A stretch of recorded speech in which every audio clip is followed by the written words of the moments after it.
नमस्कार विद्यार्थी मित्रांनो, Sagar Patil maths and reasoning क्लासेसमध्ये आपलं स्वागत आहे. तर बघा, आगामी येणाऱ्या 2025-26 तलाठी भरती सरावासाठी आपण 2023 मध्ये जी तलाठी भरती झाली होती त्याच्यामध्ये जे काही एकूण 57 पेपर झाले त्याची आपण सिरीज चालू केलेली आहे. तर बघा, त्याच्यामधला आज आपण 8/9/2023 मध्ये पहिल्या शिफ्ट मध्ये जो पेपर झाला होता तो आज आपण आजच्या लेक्चर मध्ये बघणार आहे. त्याच्यामध्ये एकूण अंकगणित आणि बुद्धिमत्तेचे 25 प्रश्न आहेत, तेवढे आज आपण आजच्या लेक्चर मध्ये बघणार आहे. तर बघा, त्याच्या आधी आपलं जे ऍप्लिकेशन आहे Sagar Patil maths and reasoning नावाचं, तर बघा त्याच्यावरती एमपीएससी साठी सेपरेट बॅच अवेलेबल आहे, कंबाईन गट ब गट साठी सेपरेट बॅच अवेलेबल आहे आणि तलाठी भरतीसाठी सेपरेट बॅच अवेलेबल आहे. ठीक आहे. बघा, आगामी येणाऱ्या काळामध्ये आपण पोलीस भरतीसाठी पण नवीन बॅचेस उपलब्ध करून देणार आहे. ठीक आहे. तर बघा, आता पहिला प्रश्न बघू आपण. बघा काय दिले बघा प्रश्नामध्ये, 1083 ला कोणत्या सर्वात लहान किमान संख्येने गुणल्यास एकूण पूर्ण वर्ग मिळेल. तर बघा, आता पूर्ण वर्ग कधी मिळतो लक्षात घ्या. समजा आता इथे बघा 2चा वर्ग आहे, 2चा वर्ग किती झाला 4 झाला. ठीक आहे. बघा, आणि समजा आता 3चा वर्ग घेतला आपण तर तो किती झाला 9 झाला. बरोबर आहे का. 2चा वर्ग झाला 4, 3चा वर्ग झाला 9. आता बघा, समजा इथे मी काय केलं, आता 2 गुणिले 3 केलं तर 2 गुणिले 3 किती येते 6 येते. बरोबर आहे का. किंवा आता बघा, समजा 2चा वर्ग गुणिले मी 3चा वर्ग केलं तर बरोबर काय येते बघा, 2चा वर्ग झाला 4 आणि 3चा वर्ग झाला 9, बरोबर किती येते 36. म्हणजे बरोबर बघा इथं 6चा वर्ग 36 आला. ठीक आहे. बघा, म्हणजे याचा अर्थ काय, कुठलाही वर्ग तयार करण्यासाठी जे काय त्याचे अवयव असतात ते पण एक प्रकारच्या काय असतात वर्गच असतात. म्हणजे इथं काय करायचं बघा, आता 1083 चे आपण काय करायचं, आधी फॅक्टर पाडायचे. समजा आता इथे 1083 घेतला आपण, त्याचे अवयव पाडा, काय निघतील बघा. चला, सुरुवातीला काय निघेल बघा, 3 ने भाग घालवा, 3 त्रिक 9 आणि 1 10. बघा, परत 3 सक्का 18 आणि 3 1 3. आता परत बघा 361 म्हणजेच काय आहे बघा, 361 मध्ये जर बघितलं आपण तर 19 गुणिले 19 म्हणजे 19चा वर्ग आहे. बरोबर आहे का.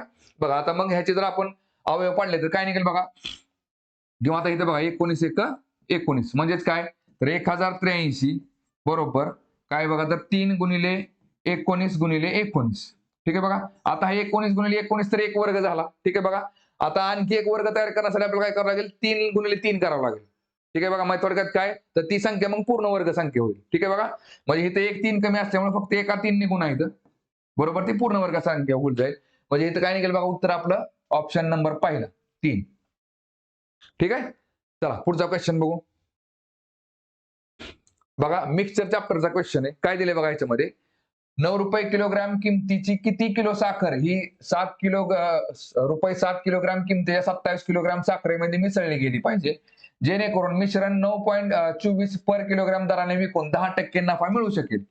तर बघा, आता मिक्सचर मध्ये आपण काय करतो लक्षात घ्या. समजा आता 20 रुपये किलोचा तांदूळ आपण 1 किलो घेतला आणि 10 रुपये किलो तांदूळ आपण 1 रुपये घेतला आणि ते दोन्ही तांदूळ जर आपण मिक्स केले. ठीक आहे. बघा, समजा आता बघा 20चा 1 किलो तांदूळ घेतला, 10 रुपयाचा 1 किलो तांदूळ घेतला, आपण दोन्ही मिक्स केले तर ते तयार होणारं जे मिश्रण असेल ना ते 30 रुपयाचं असेल. बरोबर आहे का.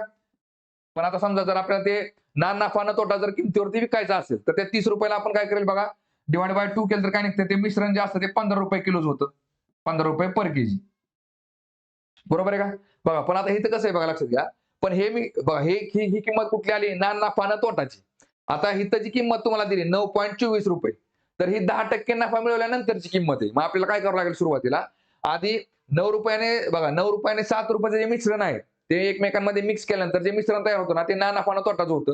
मग ह्याच्यात आधी सुरुवातीला 10% नफा वजा करा, काय निघेल बघा. आता बघा 9.24 रुपये आहे ना, तर ती 110% रक्कम आहे. आधी 100% किती निघते ती करून घ्या. ठीक आहे. बघा, चला काय निघेल बघा, इथं हे पूर्णांकात करून घ्या, हे 2 शून्य इकडे टाकले की पूर्णांकात येईल, म्हणजे 924 भागिले 110. आता बघा घालवा, काय निघेल बघा, 11 1 11, इकडे 11 8 88, 4 92, 11 चोक 44, म्हणजेच किती आलं बघा, 84/10 म्हणजेच 8.4 रुपये. 8.4 रुपये.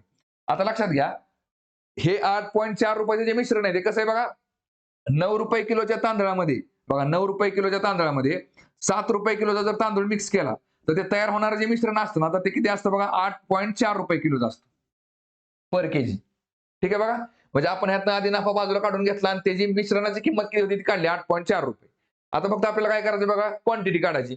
आता बघा इथे काय करायचं, 8.4 मधनं 7 गेले, खाली किती राहिले बघा, इकडं 1.4 राहिले आणि इकडे बघा 9 मधून 8.4 गेलं, इकडे खाली किती राहिले 0.6 झालं. इथं तुम्हाला काय समजतं बघा, तर इथं तुम्हाला गुणोत्तर कळते, क्वांटिटीचं गुणोत्तर. म्हणजे बघा, आता हे दशांश अपूर्णांकाच्या पुढे एक इथं पण एक घर, इथं पण एक घर आहे, त्यामुळे आपण डायरेक्ट भाग घालू शकतो. काय, 2 त्रिक 6 आणि 2 7 14, म्हणजे इथं काय आलं बघा, गुणोत्तर आलं किती 7x आणि 3x. म्हणजे 9 रुपये किलो तांदूळ 7x आहे आणि 7 रुपये किलो तांदूळ 3x आहे. ठीक आहे. पण आपल्याला इथं काय दिलंय बघा, तर बघा 7 रुपये किलो प्रति किलोग्राम किमतीच्या 27 किलोग्राम साखरेमध्ये म्हणजे 7 रुपये किलो तांदूळ किती आहे बघा, आपल्याला माहिती आहे किती 27 किलोग्राम आहे. 7 रुपयाचा 3x आहे, पण तो किती आहे बघा तर 27 आहे, 27 किलोग्राम. आता मला सांगा, जर 3x म्हणजे 27 असेल तर x बरोबर किती निघेल इकडं? x बरोबर 27 भागिले 3 करा, बरोबर काय निघेल? 3 1 3, 3 9 27 म्हणजेच 9 किलोग्राम 9 आलं x म्हणजे बरोबर. मग 6 इथं विचारताना विचारले का त्यांनी आपल्याला? तर 9 रुपये किलोग्राम किमतीचा किती किलो साखर ही मिसळायची आपल्याला कशामध्ये? तर 7 रुपये किलो तांदळामध्ये.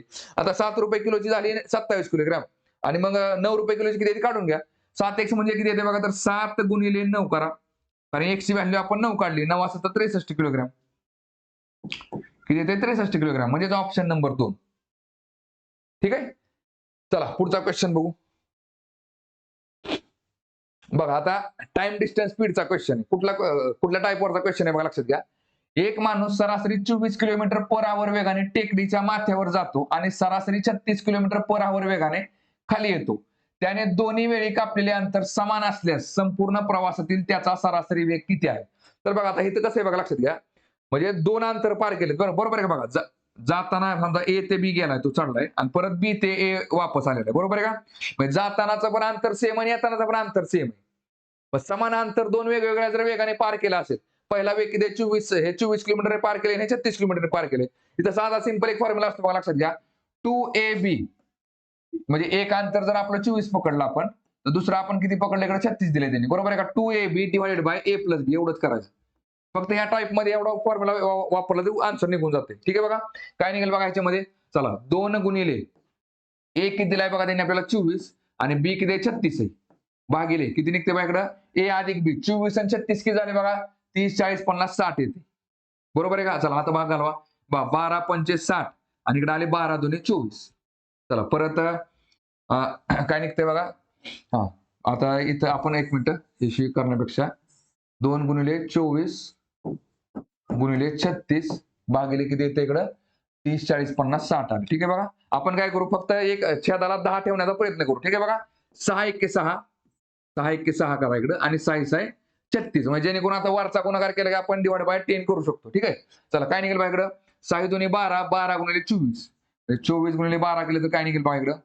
12 चोक 48 परत 12 दुणे 24 24 आणि 4 किती झाले बघा? 28. ठीक आहे बघा. म्हणजे 288 छेद किती येते? 10 येते. म्हणजेच किती आले इकडं? 28.8 kilogram sorry 28.8 kilometre per hour म्हणजे ऑप्शन नंबर 4 येते. ठीक आहे बघा. आणि बघा दुसऱ्या मेथडने जर हे करायचं म्हटलं तर काय निघतं बघा, लक्षात घ्या. आता एक अंतर किती आहे बघा आपलं? 24 किलोमीटर बरोबर आहे का? दुसरं अंतर किती आहे? 36 किलोमीटर आहे आपलं. ठीक आहे. आपण काय करू बघा, 24 आणि 36 चा लसावी काढा. 24 आणि 36 चा लसावी किती निघतो बघा या ठिकाणी? बघा हे झालं 12 दुणे हे किती येते बघा? 12 दुणे 24 आणि हे झालं 12 त्रिक 36 बरोबर आहे का? म्हणजे लसावी काय निघेल बघा? 12 तर कॉमन निघाला आणि 3 दुणे 6 म्हणजे 12 सक 72. 72 लसावी आला बरोबर आहे का? मला सांगा आता आपल्याला अंतर तर माहित नाही, आपण तात्पुरतं अंतर पकडलं 72 किलोमीटर. बघा आता 72 किलोमीटर अंतर जर आपण 24 किलोमीटरच्या वेगाने जर पार करत असेल तर आपल्याला किती वेळ लागेल? 24 त्रिक 72 3 तास वेळ लागेल. आणि तेच 72 किलोमीटरचं अंतर जर आपण बघा येताना 36 किलोमीटरच्या वेगाने पार केलं तर आपल्याला 2 तास वेळ लागेल. 36 दुणे 72 म्हणजे 2 तास. आता मला सांगा आपल्याला सरासरी वेग काढायचा. मग एकूण अंतर किती झालं आपलं? जाताना 72 येताना 72 म्हणजे एकूण 144 किलोमीटर झालं बरोबर आहे का? एकूण 144 किलोमीटर अंतर झालं. थोडं बघा सरासरी वेग कसा काढतो आपण? एकूण अंतर बघा, एकूण अंतर भागिले काय असते? एकूण वेळ. म्हणजे काय? अंतर भागिले वेळ बरोबर वेग निघतो. मग एकूण 144 किलोमीटरचं अंतर आहे त्याला किती वेळ लागला आपल्याला? 3 आणि 2 5 म्हणजे 5 तास वेळ लागलाय. म्हणजे झालं आपल्याला उत्तर निघून जाते. काय निघते बघा इथं? 5 1 5 इथं झाले 5 दुणे 10 खाली राहिले 4 4 4 44 म्हणजे 85 ते 40 परत 4 राहिले 85 ते 40 म्हणजे 28.8 किलोमीटर पर आवर असं पण उत्तर निघते. ठीक आहे बघा. Option number 4. चला पुढचा क्वेश्चन बघू. बघा बोर्ड मासवरचा क्वेश्चन आहे. काय दिले बघा? 24 भागिले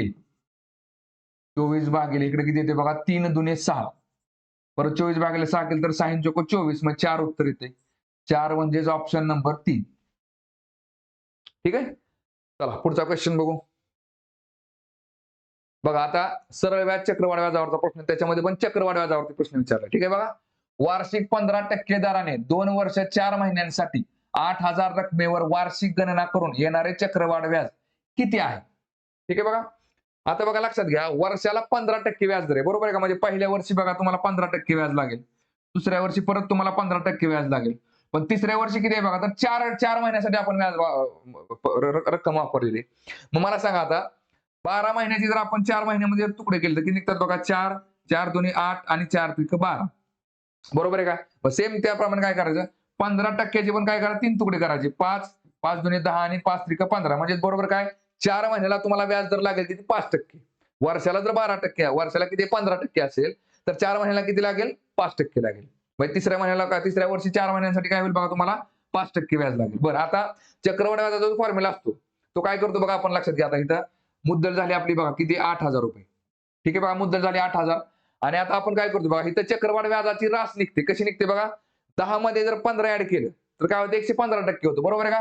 115/100 लिहितो आपण इकडं पहिल्या वर्षी, परत दुसऱ्या वर्षी 115/100 होईल, आणि तिसऱ्या वर्षी परत काय होईल, 105/100. बरं, आता हा फॉर्म्युला कशाचा झाला, चक्रवाढ व्याजाची रास. म्हणजे बघा इथं 8,000 आहे, बरोबर आहे का? छेदाला 100 आहे, पण वर 100 अधिक 15 आहे, म्हणजे काय, मुद्दल 100 आणि 15 व्याज, म्हणजे थोडक्यात मुद्दल प्लस व्याज झालं रास. म्हणजे आता रास वजा मुद्दल करायची. रास वजा मुद्दल किती असते बघा, 8,000 आहे. रास मधनं मुद्दल गेली की व्याज मिळतं. चक्रवाढ व्याजाचा फॉर्म्युला हा असतो. ठीक आहे बघा. बघा आता इथं काय निघेल बघा, चला ह्या बघा, 5 दुने 10, 5 त्रिक 15, इथं निघालं 5 दुने 10. परत 5 दुने 10, 5 त्रिक 15, इकडे झाले 5 दुने 10, परत 5 दुने 10, 5 एके 5, 5 दुने 10. ठीक आहे बघा. चला आता काय निघेल इकडं बघा, ह्या 3 शून्याला आहेत, हे 3 शून्य कट केले, इकडे हे 3 शून्य कट केले. परत बघा, बे दुने 4, 4 दुने 8, 8 ला 8 हे कॅन्सल केलं. आता 23 गुणिले 23 गुणिले 21 करा. काय निघेल बघा, 23 चा वर्ग माहिती आहे आपल्याला किती येतो, 529, बरोबर आहे का? 529 गुणिले 21 करा, किती निघते बघा इकडं, बघा 9 2 5, इकडे शून्य करा. परत बघा 92 18, बे दुनी 4 आणि 1 5, आणि बे पंचे 10. बघा काय निघेल इकडे, 9 8 आणि 2 10, हातचा आला 1, 5 आणि 5 10 आणि 1 11, हातचा आला 1, इथं 1 आणि परत इथं 1, म्हणजेच बघा किती आलं, 11,109 रुपये. आता बघा 11,109 रुपये हे काय झालं, मुद्दल प्लस व्याज, म्हणजे रास झाली. रास वजा 8,000 काय झाली, मुद्दल, म्हणजे बरोबर व्याज किती निघेल बघा, 11,000 8,000 गेले, 3,000 राहिले, आणि वरचे हे परत 109 रुपये, म्हणजे 3,109 रुपये तुम्हाला व्याज भरावं लागेल. ठीक आहे, ऑप्शन नंबर 3. ठीक आहे, चला पुढचा क्वेश्चन बघू आता.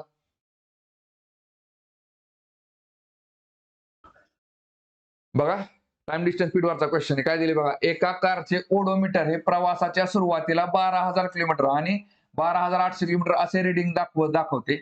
जर प्रवासाला 4 तास लागले तर कारचा सरासरी वेग किती, मीटर पर सेकंद मध्ये किती आहे? आता मला सांगा, जर सुरुवातीला 12,000 होतं, आता आपण प्रवास किती केलाय, 12,800, म्हणजे 800 किलोमीटरचा प्रवास केलाय. मग 800 किलोमीटर प्रवास करण्यासाठी तुम्हाला किती वेळ लागला, तर बाबा 4 तास वेळ लागलाय. म्हणजे याचा अर्थ तुम्ही सरासरी बघा 200 किलोमीटर पर आवरने अंतर कव्हर केलं, म्हणजे एका तासाला तुमचा वेग होता 200 किलोमीटर, बरोबर आहे का? पण त्यांनी विचारले काय बघा आपल्याला इथं, तर कारचा सरासरी वेग हा मीटर पर सेकंद मध्ये किती आहे, एका सेकंदामध्ये किती. आता मग काय करायचं बघा, इथं मीटर म्हटले, बरोबर आहे का? मग 200 किलोमीटर बघा, 200 किलोमीटर म्हणजे किती झाली बघा, तर 1 किलोमीटर म्हणजे 1,000 मीटर, म्हणजे एकावर 3 शून्य वाढवतो आपण, बरोबर आहे का? 1 किलोमीटर म्हणजे किती झाली इकडं, एकावरती 3 शून्य, हे झालं मीटर मध्ये. मग आता 200 किलोमीटर म्हणजे किती झाले बघा, 2,000, 200 वरती 3 शून्य वाढवा, हे झालं मीटर मध्ये. आणि एवढं मीटर अंतर कव्हर करायला तुम्हाला किती वेळ लागलाय, 1 तास. 1 तास म्हणजे एका तासामध्ये 36 सेकंद असतात. जर डिवाइड बाय किती करायचं, 36 सेकंद. आणि आता काढा आन्सर, काय निघेल बघा इथं, मग ह्या शून्याला हा शून्य, ह्या शून्याला हा शून्य, बघा काय निघेल इकडं, 4 9 36, इथं झाले बघा 4 पंचे 20, आणि वरती हे 2 शून्य आहे, म्हणजेच काय 500/9. बघा आता इथं भागाला बसायची गरज नाही का, डायरेक्ट तुम्हाला 500/9 त्यांनी पर्यायामध्ये दिलेले, म्हणजे एका सेकंदामध्ये तुम्ही 500/9 मीटर अंतर पार करताय. Option number 4. ठीक आहे, चला पुढचा क्वेश्चन बघू. बघा काय दिले बघा प्रश्नामध्ये, खालील 4 पैकी 3 एका विशिष्ट तऱ्हेने समान आहेत आणि म्हणून ते एक गट तयार करतात. त्या गटात न बसणारा पर्याय निवडा. ठीक आहे बघा, आता इथे काय दिसतंय बघा, जे नंतर न एल बघा कधी निघतंय, जे नंतर न के आणि एल दोन घरं पुढे गेली की, आणि एल पासून ओ बघा, एल एम एन ओ 3 घरं पुढे गेली की ओ निघते. चला परत आता पी पासून आर बघा, पी क्यू आर 2 घरं पुढे गेली की आर निघते. आणि आर पासून यू बघा, आर एस टी यू बरोबर 3 घरं पुढे गेले की यू निघते. चला आता आर पासून यू बघा, S T O P Q R, S T U 3 घरं पुढे गेले की यू निघते. आणि यू पासून डब्ल्यू बघा, व्ही डब्ल्यू 2 घरं पुढे गेले की डब्ल्यू निघते. बरोबर आपला आन्सर कळून गेले बघा. 2 3 2 3 इथं 3 2 आहे. म्हणजे ऑप्शन नंबर 3 असणार आहे. तरी पण 4 नंबरचा पर्याय बघून घ्या एकदा.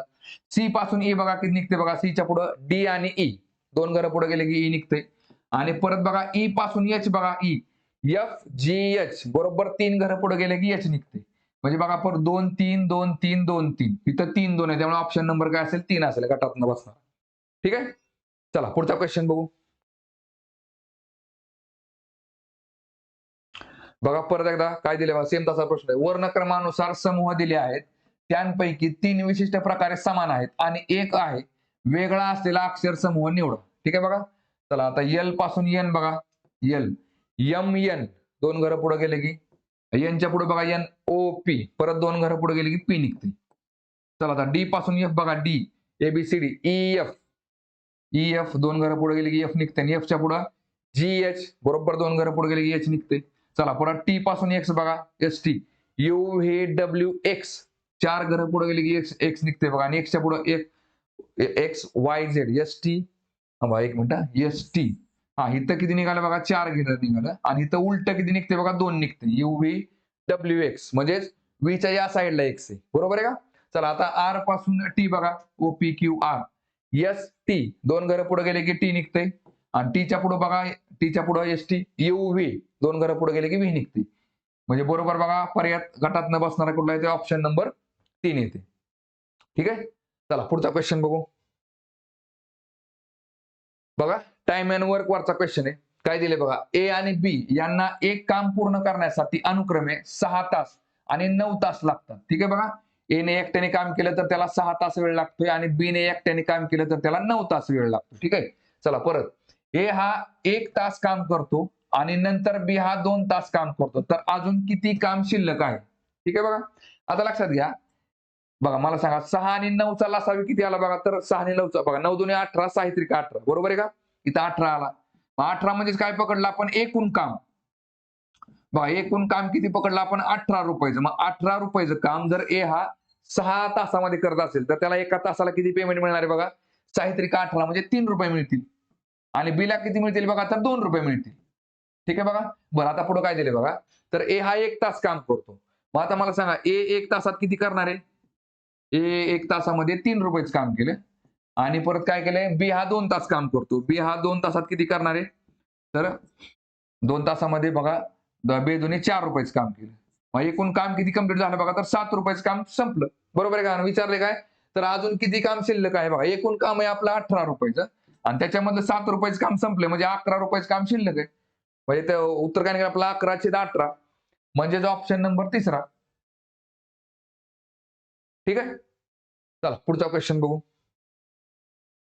बघा सिरीज चॅप्टरचा क्वेश्चन आहे. काय दिलंय बघा याच्यामध्ये, खालील मालिकेतील प्रश्नचिन्हाची जागा घेऊ शकेल अशी संख्या दिलेल्या पर्यायातून निवडा. बघा आता काय दिसतंय तुम्हाला, 3 + 4 7, 7 + 4 11, 11 × 4 15, 15 × 4 19, 19 × 4 23, 23 × 4 किती येते मग 27 येते.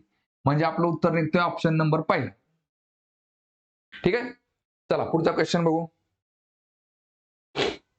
बघा शब्द जोड्यावरचा प्रश्न काय दिले बघा, 4 शब्द जोड्या दिलेल्या आहेत ज्यांपैकी तिघींमध्ये एक विशिष्ट साधर्म्य आहे आणि एक वेगळी आहे. ती वेगळी शब्द जोडे ओळखा. ठीक आहे बघा. आता इथे काय दिसतंय बघा तुम्हाला, दिवा पेटवण्यासाठी तेलाची गरज असते. ठीक आहे बघा. तेल हा दिवा पेटवण्यासाठी वापरतात. ऑक्सिजन हा जीवन जगण्यासाठी वापरला जातो बघा. इंधन हे मोटर गाडी चालवण्यासाठी वापरलं जातं.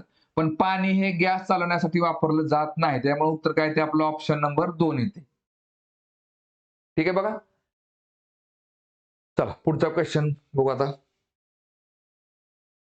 बघा काय दिले बघा प्रश्नामध्ये, खालील 4 पैकी 3 एका विशिष्ट तऱ्हेने समान आहेत आणि म्हणून ते एक गट तयार करतात.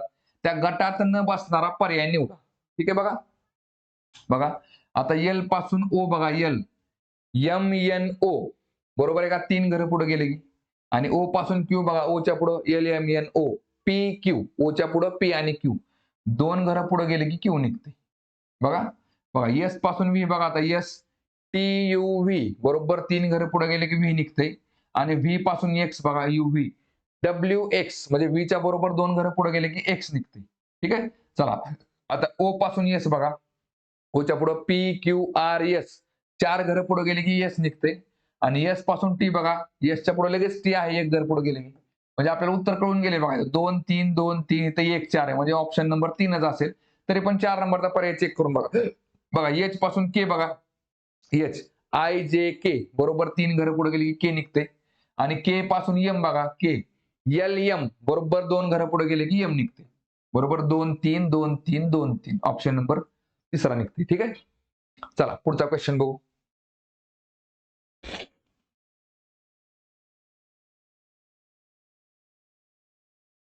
बघा सिरीज चॅप्टरचा क्वेश्चन आहे. काय दिले बघा. खालील संख्या मालिकेचा संदर्भ घ्या आणि त्या खाली प्रश्नाचे उत्तर द्या. सर्व संख्या या केवळ एक अंकी संख्या आहेत. ठीक आहे बघा. यात अशी किती समसंख्या आहेत बघा. अशा किती समसंख्या आहेत ज्यांपैकी प्रत्येकीच्या ताबडतोब आधी एक पूर्ण वर्ग संख्या एक त्याच्या ताबडतोब आधी काय असणार एक वर्ग संख्या आहे आणि ताबडतोब नंतर एक विषम संख्या देखील आहे. नंतर एक विषम संख्या देखील आहे. ठीक आहे बघा. हा तर काय दिले बघा. तर टिप एक हा देखील एक पूर्ण वर्ग आहे. सांगायची पण गरज नाही. एक हा वर्ग संख्या आहे. एकचा वर्ग. ठीक आहे. चला आता काय दिले बघा. वर्ग सम आणि विषम अशा प्रकारे मांडणी आली पाहिजे बघा. वर्ग संख्या कुठं कुठं दिसते बघा. वर्ग इथं दिसतोय 4. वर्गाच्या नंतर एक सम संख्या आहे का तर नाही. परत बघा वर्ग इथे एक दिसतोय. वर्गाच्या नंतर सम संख्या आहे का तर आहे. पण विषम आहे का नाही. ठीक आहे बघा. वर्ग इथे एक आहे. बरोबर आहे का. पण पुढे सम संख्या आहे का तर आहे. आणि पुढे विषम आहे का तर आहे. बघा इथे एक दिसते. बरोबर आहे का. 1 8 5 वर्ग आहे. वर्गानंतर एक सम संख्या आहे. नंतर एक विषम संख्या आहे. ठीक आहे. चला परत इथं वर्ग एक आहे बघा 4. पुढे एक सम संख्या आहे 2 आणि नंतर एक विषम संख्या आहे 1. म्हणजे बरोबर 4 2 1 निघते. बघा आणखी कुठे निघते का नाही निघत. मग 2 ठिकाणी निघते बघा. ऑप्शन नंबर पहिला निघेल. ठीक आहे. चला पुढचा क्वेश्चन बघू आता.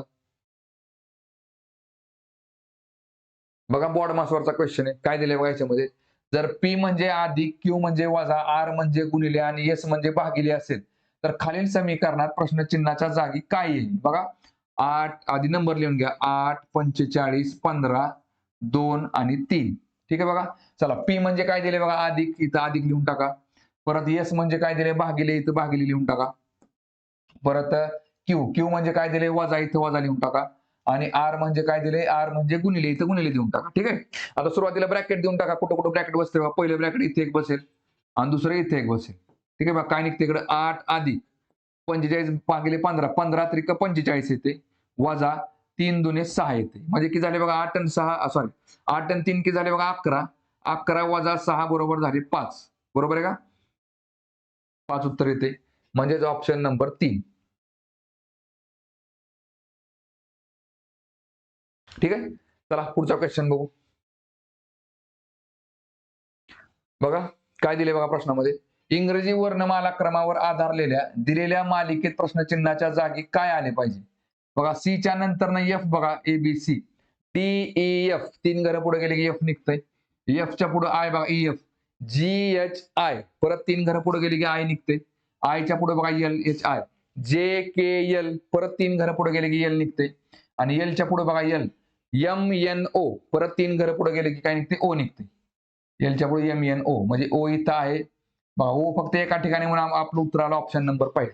बाकीचं मग चेक करत बसायची गरज नाही. ठीक आहे. चला पुढचा क्वेश्चन बघू. बघा सिलॉगिझम चॅप्टरचा क्वेश्चन आहे. काय दिले बघा याच्यामध्ये. दिलेली विधाने आणि निष्कर्ष काळजीपूर्वक वाचा. विधानातील माहिती सामान्यतः ज्ञात तथ्यांपेक्षा वेगळी आढळली तरी ती सत्य आहे असे गृहीत धरून दिलेल्यांपैकी कोणता निष्कर्ष दिलेल्या विधानांची तर्कसंगत आहे ते ठरवा. ठीक आहे. विधान काय म्हटले बघा. सर्व बूट हे पट्टे आहेत. बघा सर्व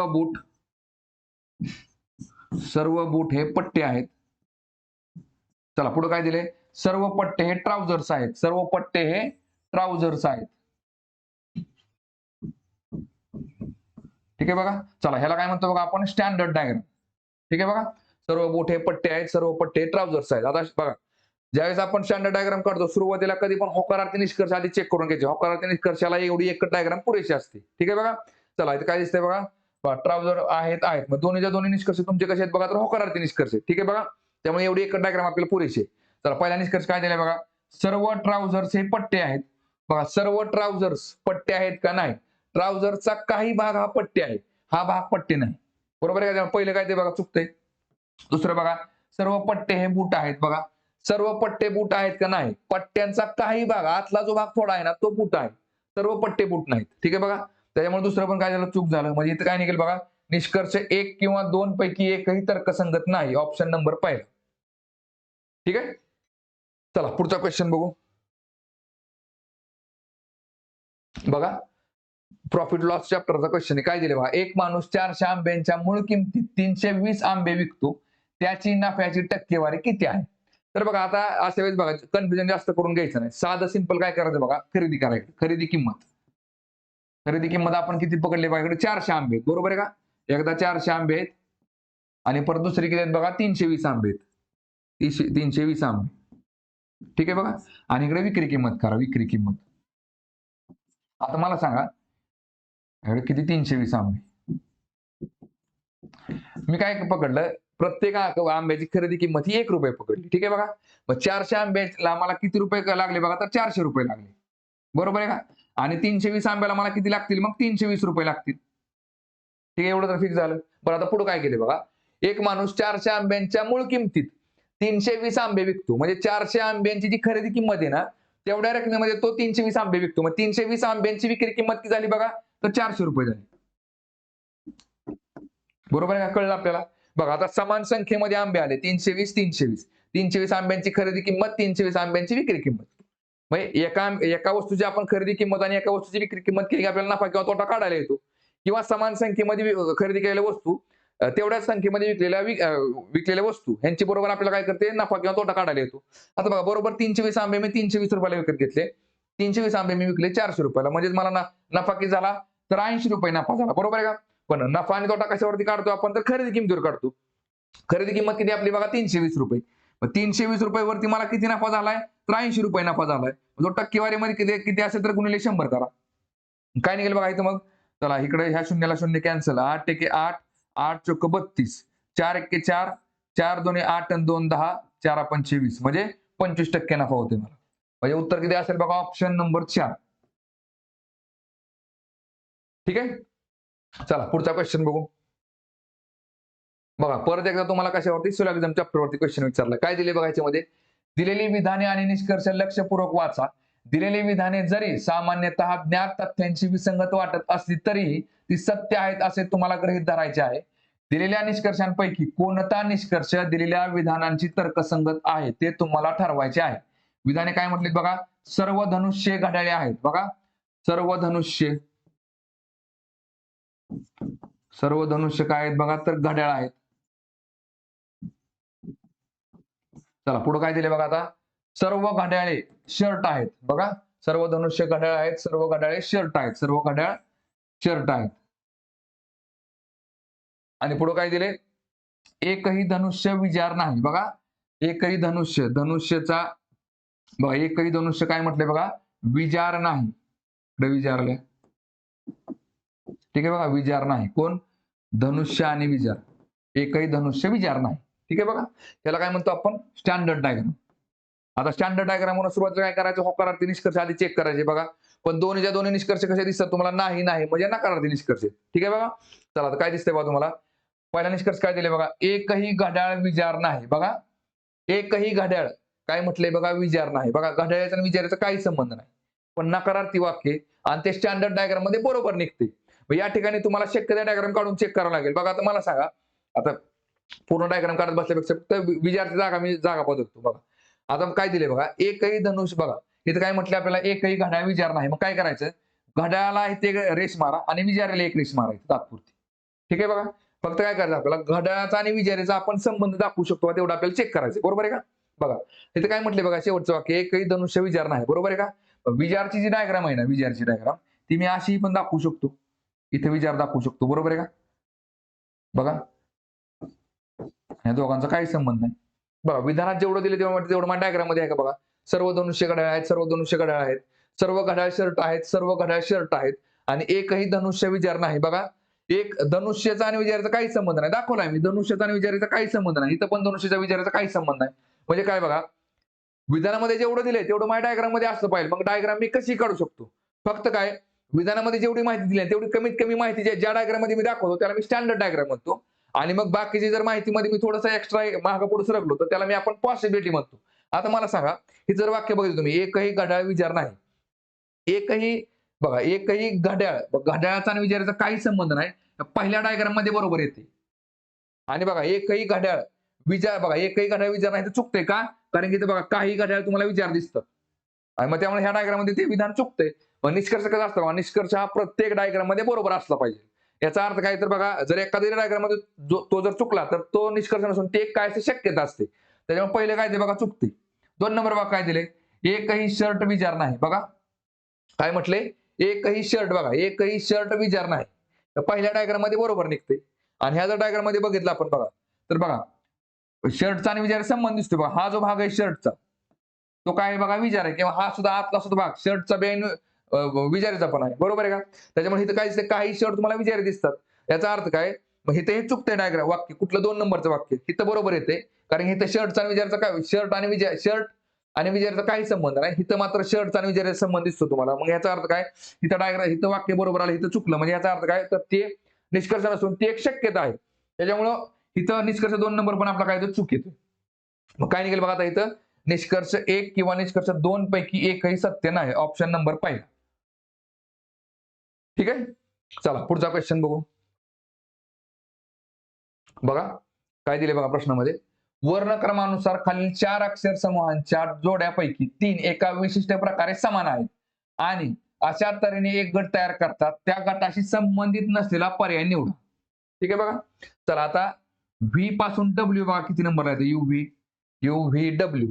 ठीक आहे बघा, डब्ल्यू, थांबा एक मिनिट, तसं नाही बघा. आता झेडच्या पुढे लगेच काय येते, ए येते. झेडच्या पुढे एक घर पुढे गेले की ए निघाला. व्हीच्या पुढे एक घर पुढे गेला की डब्ल्यू निघाला, युव्ही डब्ल्यू.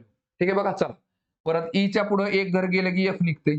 परत जेच्या पुढे एक घर गेले की के निघते, जे के, बरोबर आहे का? परत बघा यूच्या पुढे एक घर गेले की व्ही निघते. आणि वाय झेड, वायच्या पुढे एक घर पुढे गेले की झेड निघते. परत एच आय जे, आयच्या पुढे एक घर गेले की जे निघते. आणि परत एल एम एन, एमच्या पुढे एक घर गेले की एन निघते. ठीक आहे बघा. आता हे तर विषय संपला. आता काय करायचं, या 2 मध्ये काय संबंध निघतो का बघा. बघा डब्ल्यूच्या पुढे झेड किती क्रमांकावर आहे बघा, डब्ल्यू एक्स वाय झेड, 3 घर पुढे गेले की काय निघाला, झेड निघाला. ठीक आहे बघा, डब्ल्यू प्लस 3 केले की झेड निघाला. आता व्हीच्या पुढे वाय बघा, U V, W x Y बरोबर 3 घर पुढे गेले की वाय निघाला. ठीक आहे बघा. चला आता एफ पासून जे बघा, E F, G H I J, F पासून 4 घर पुढे गेले की जे निघाला. बरोबर आपल्याला उत्तर कळून जाते बघा इथे. तरी पण आपण चौथं चेक करू बघा. जेच्या पुढे एम बघा, जेच्या पुढे के एल एम बरोबर 3 घर पुढे गेले की एम निघते. म्हणजे बरोबर बघा, मधले ज्या अल्फाबेट आहे त्यांच्यामध्ये +3 +3 चा गॅप आहे. इथं +4 चा गॅप आहे. त्यामुळे आपलं उत्तर असेल ऑप्शन नंबर 3. ठीक आहे, चला पुढचा क्वेश्चन बघू. बघा नळ आणि टाकीवरचा प्रश्न. ठीक आहे, काय दिले बघा प्रश्नामध्ये, पाईप ए हा एका टाकीला 12 तासात भरू शकतो आणि पाईप बी हा त्याच टाकीला 15 तासात भरू शकतो आणि पाईप सी हा त्याच टाकीला 9 तासात भरू शकतो. ठीक आहे बघा, ए बी सी करा. ए हा किती तासात भरू शकतो, 12 तासामध्ये.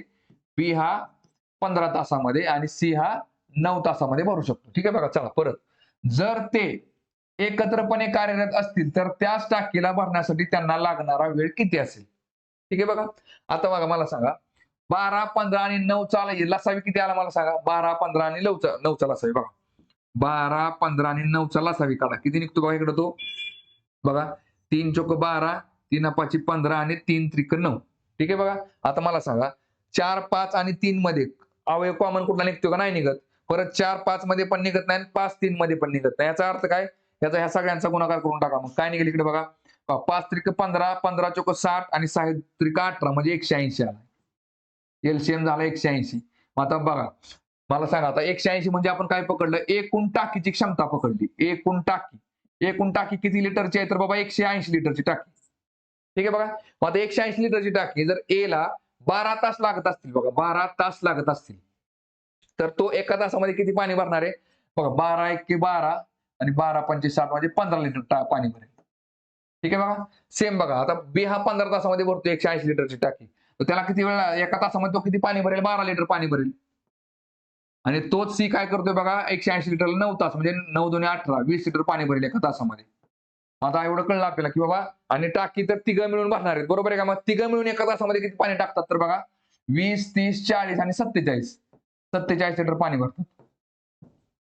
ठीक आहे बघा. आता बघा टाकीची क्षमता किती आपली 180 लिटरची. 180 लिटरची टाकी कोण भरणार आहे? हे तिघं मिळून भरणार आहेत. म्हणजे एका तासामध्ये 47 लिटर पाणी भरतात तर त्यांना किती वेळ लागेल बघा मग. बघा 5 त्रिक 15 बघा 47 गुणिले 3 करा.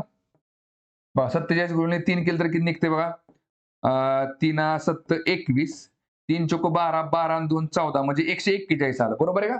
बघा 47 त्रिक 141 बरोबर आहे का?